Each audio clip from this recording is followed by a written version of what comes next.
2 Corinthiens 10, 3 à 5. Si nous marchons dans la chair, nous ne combattons pas selon la chair, car les armes avec lesquelles nous combattons ne sont pas charnelles, mais elles sont puissantes par la vertu de Dieu pour renverser les forteresses. Nous renversons les raisonnements et toute hauteur qui s'élève contre la connaissance de Dieu, et nous amenons toute pensée captive à l'obéissance de Christ. Asseyez-vous, s'il vous plaît. Nous voyons que Paul est en train de parler du combat spirituel. Il dit que notre combat n'est pas contre les hommes, n'est pas contre la chair. Et nous les chrétiens, nous ne combattons pas les hommes, nous combattons les esprits. Même si tu me fais le mal, tu n'es pas mon ennemi, je combattrai l'esprit qui est derrière toi, mais toi je ne te combattrai pas.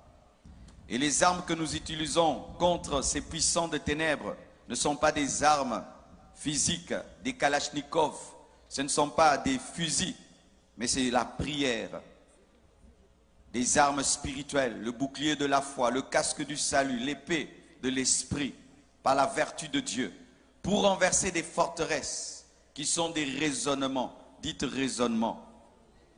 Bien-aimés frères et sœurs, dans une nation, vous pouvez avoir des raisonnements qui sont des forteresses du diable qui vous empêchent d'être développés et de vivre la main de Dieu et la puissance de Dieu. Et aujourd'hui, Dieu m'a révélé 6 choses, 6 forteresses qui veut faire tomber aujourd'hui. Et je vous assure, si vous comprenez la parole de ce soir, votre pays sera béni. Mon message aujourd'hui, c'est la continuité du dernier message que j'ai donné à Port-au-Prince. Le dernier jour de la soirée de gloire à Port-au-Prince, j'ai parlé de en Jésus-Christ, les liens ancestraux tombent. Et aujourd'hui, c'est la continuité du dernier message que j'ai donné à Port-au-Prince. Et nous sommes bien placés. On m'a dit que Gonaïves, c'est la cité de l'indépendance. C'est cela? Amen. Bien-aimés frères et sœurs, derrière les forteresses, il y a des démons.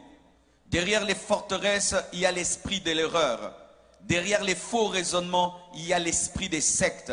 Derrière les faux raisonnements, il y a l'esprit du mensonge. Derrière les faux raisonnements, il y a l'esprit du serpent, l'esprit de l'égarement, l'esprit de l'antichrist.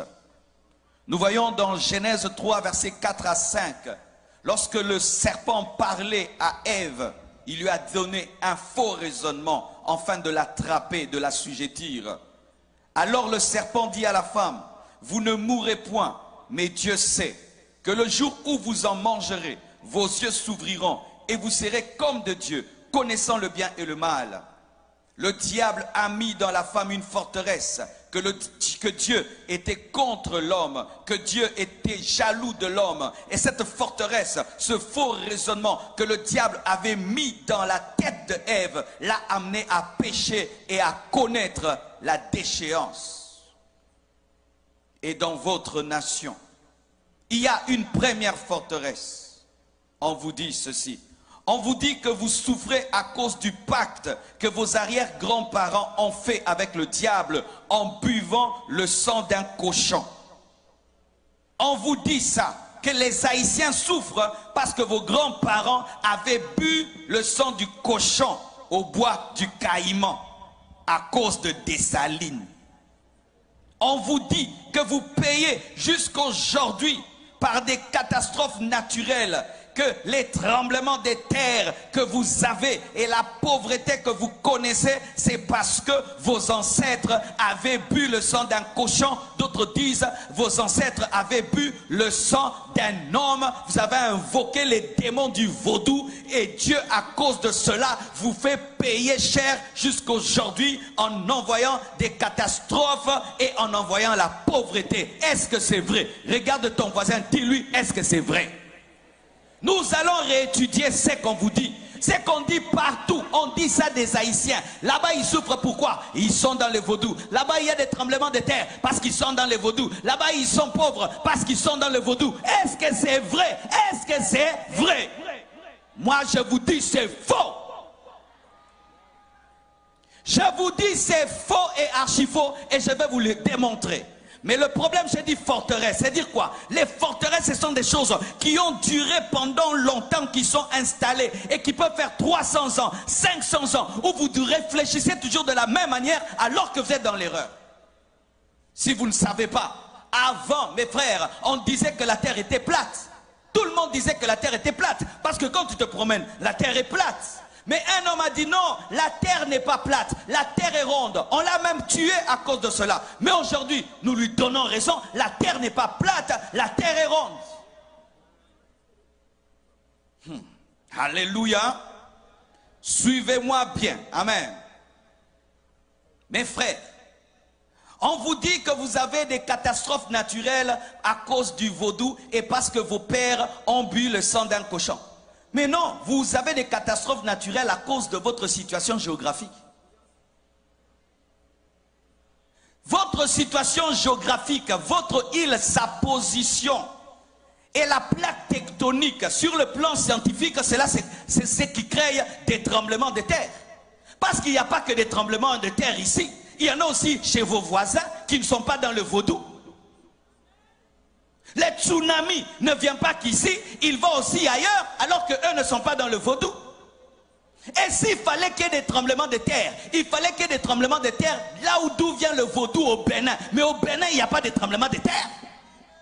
Donnez-moi l'amen. Le vaudou vient du Bénin, c'est de là que ça vient. Est-ce qu'il y a des tremblements de terre au Bénin? Parce que les Béninois sont sur une terre géographiquement qui ne permet pas les tremblements de terre. Ce n'est pas parce qu'on prie qu'on ne doit pas être intelligent. Ce n'est pas parce qu'on prie qu'on ne doit pas réfléchir. Vous n'avez pas de tremblements de terre à cause du vaudou. Vous avez des tremblements de terre parce que votre situation géographique fait qu'il y en ait. C'est comme dans mon pays, il y a un coin qu'on appelle Goma. À Goma, il y a des éruptions volcaniques.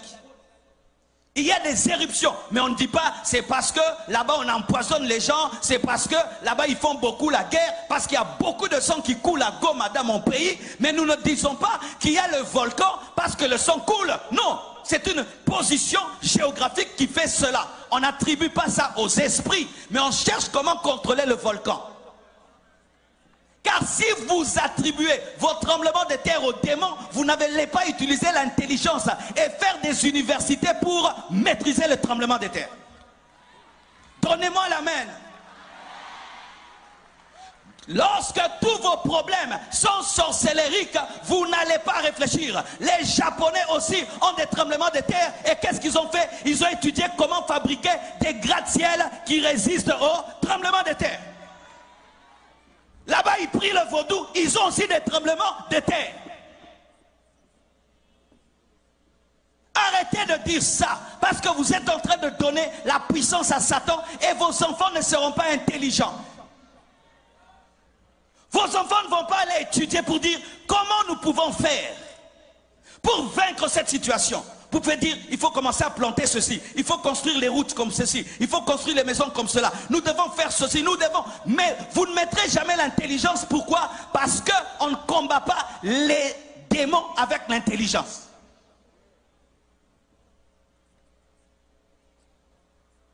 Il fut un temps, devant ma maison, il y avait un gros trou devant la route, un gros trou. Une prophétesse vient me dire, pasteur, j'étais en train de prier et j'ai vu un esprit d'hippopotame. C'est ce qui fait qu'il y ait les trous devant ta maison. L'esprit d'hippopotame. Dites esprit d'hippopotame.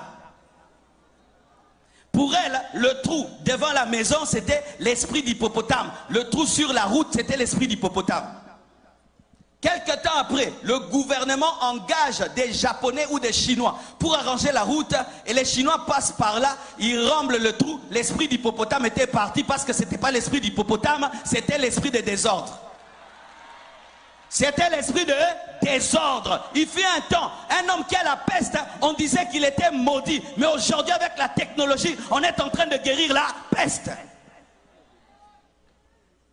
Si tremblement de terre est égal à vaudou, alors partout il y a des tremblements de terre, partout il y a des séismes. Est-ce qu'ils sont dans le vaudou? Et s'il fallait qu'il y ait des tremblements de terre, il fallait que ça commence là où le vaudou a commencé, au Bénin. Mais là-bas, il n'y a pas de tremblement de terre.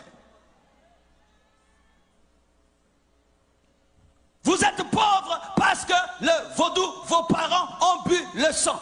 bien-aimés, combien de gens sont en train de boire le sang maintenant? Combien de gens boivent le sang même humain, pas le sang d'un cochon, aux États-Unis, dans des pays développés, mais ils sont riches. Quand vous attribuez votre pauvreté aux esprits, vous n'allez pas économiser, vous n'allez pas avoir une économie forte, vous n'allez pas vous battre pour avoir une bonne politique, vous allez dire toujours le diable, le diable, le diable.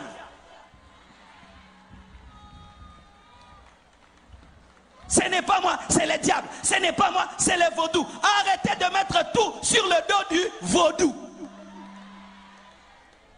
Ta maison est sale, tu attrapes des microbes, c'est le vaudou. Tu prépares la nourriture qui n'est pas bien cuite et tu attrapes des problèmes de ventre, c'est le vaudou. Tout vaudou. Quand tu ne balayes pas ta maison, elle est sale, c'est encore le vaudou. Arrêtez de donner la force au diable alors qu'il est vaincu à la croix.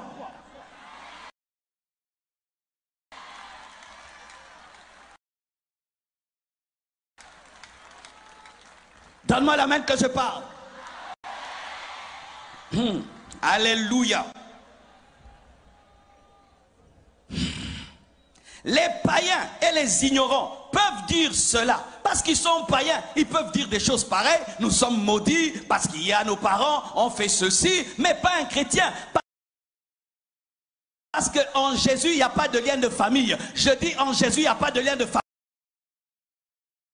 Un chrétien ne subit pas les conséquences des péchés de ses parents. Je répète, un chrétien ne subit pas les conséquences des péchés de ses parents. Je répète, un chrétien ne subit pas les conséquences des péchés des parents.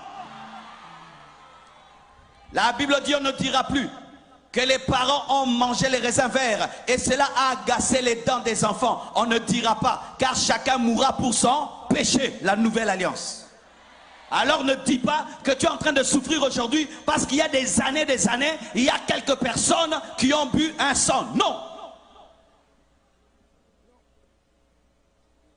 Alléluia.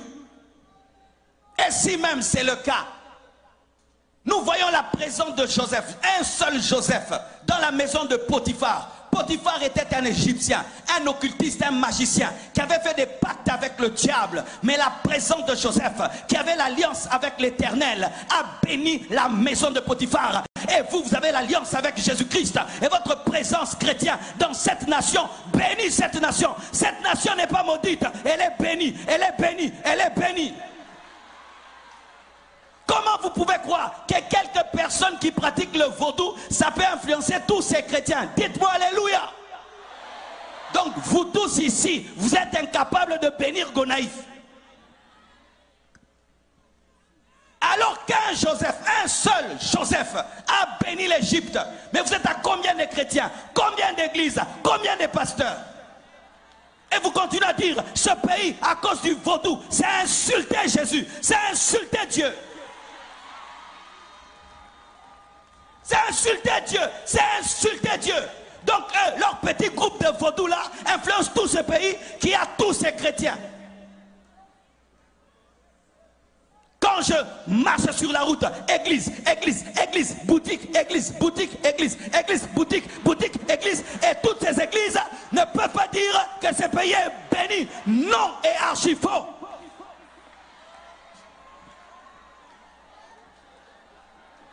Si c'est le cas, qu'on ferme alors les églises.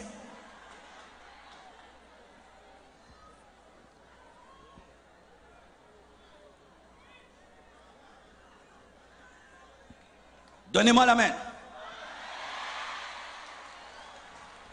Un seul Joseph a béni une nation de sorcellerie.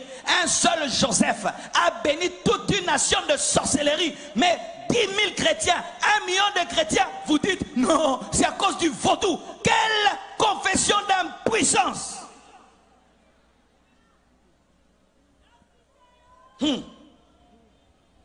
Et écoutez ceci.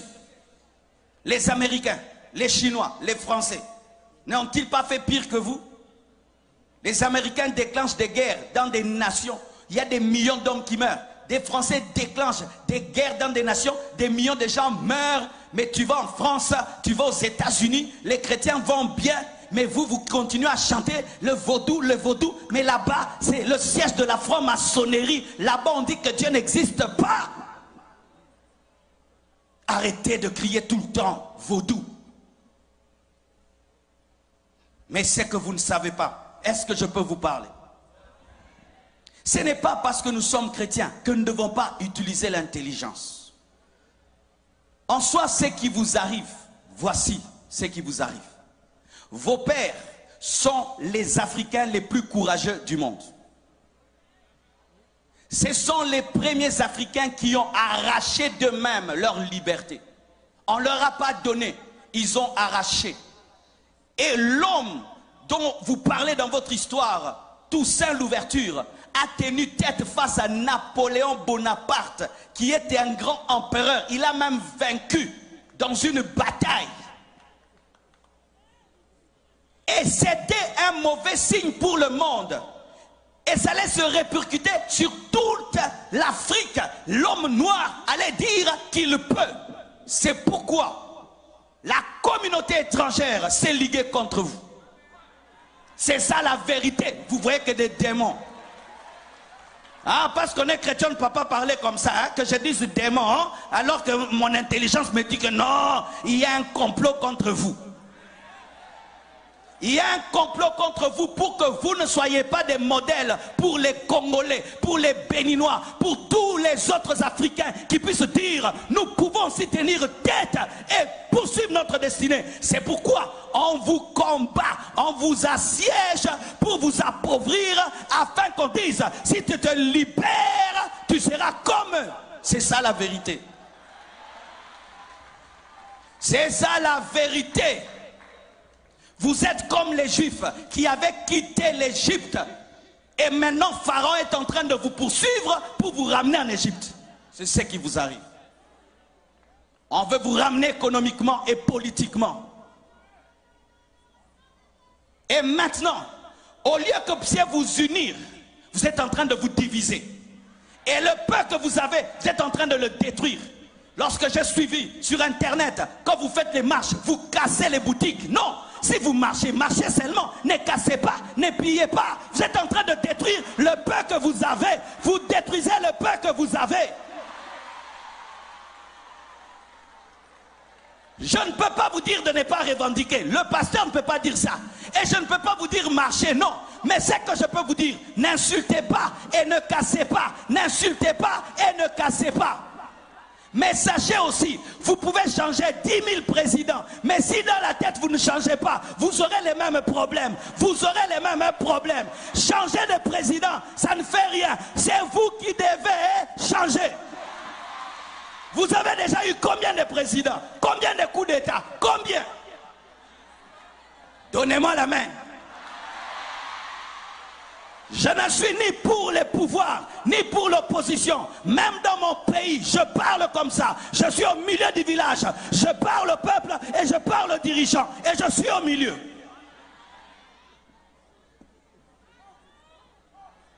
Tu marches, tu viens dans ma boutique, tu me prends tout. Est-ce que ça c'est marcher encore? Tu marches et puis tu brûles ma voiture. Ça c'est encore marcher.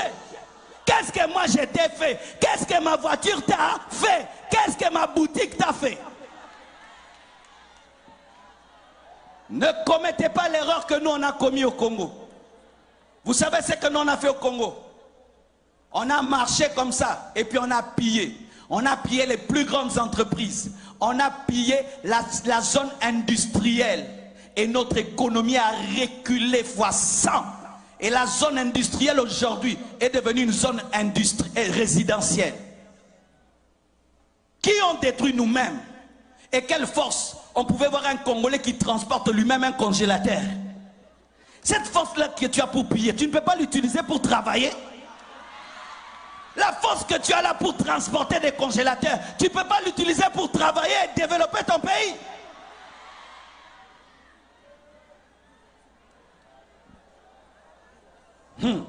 Écoutez ceci. La Bible dit, Marc 3, versets 24 à 25. Si un royaume est divisé contre lui-même, ce royaume ne peut subsister. Les Métis de leur côté, les Noirs de l'autre côté, les Métis de l'autre côté, les Noirs. Vous tous venez de l'Afrique, amen, hein? Venez de l'Afrique. Vous êtes des Africains qu'on a posés sur cette île, amen, hein? Arrêtez de vous diviser, arrêtez de vous diviser. Vous avez une même vision, une même destinée. Arrêtez de vous battre dans le bateau. Vous risquez de renverser le bateau et vous tous, vous allez mourir. Arrêtez, mettez la paix et mettez les intérêts collectifs en avant.